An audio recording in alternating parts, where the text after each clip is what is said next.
உண்மையோடு ராமின்னு சொல்லுங்க. சும்மா ஞாயிற்றுக்கிழமை தானே ஒரு பேக்கில் பைபிளை தூக்கி போட்டு ஒரு பாட்டு புத்தகத்தை கொண்டு வந்து பின்னுக்கு வச்சு உட்காந்துக்கிட்டு அப்படியே இருந்துட்டு ஆமீன் போட்டோன்னு குடுக்குடுன்னு ஓடுறது இல்லை.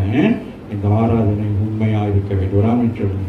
அந்த ஆராதனை உண்மையாய் கலந்து கொள்ள வேண்டும். எதற்காக நீங்கள் பிடிக்கப்பட்டீர்களோ அதை போல இந்த ஆராதனையுடைய மகத்துவத்தை அறிந்து கொள்ள வேண்டும். இந்த பூமியில நாங்கள் ஆராதித்துக் கொண்டு போன உலகத்தில் இருக்கிற விக்கிரக ஆராதனை போல அல்ல. இந்த ஆராதனை ஆமீன் பரலோக தேவனோடு கூட ஒரு கம்யூனிகேஷன் இருந்து கொண்டிருக்கிறோம் என்று சொல்லுங்க.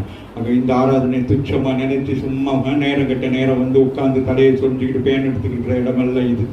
இது தேவனை உண்மையாக நாங்கள் ஆராதிக்கிற ஸ்தலமாக இருக்கிறது. ஆகவே வாசிப்போம். இதோ நான் புதிய காரியங்களை செய்கிறேன். ஆகவே நீங்க என்ன செய்யணும்? முந்தினவைகள் எல்லாவற்றையும் என்ன செய்யணும்?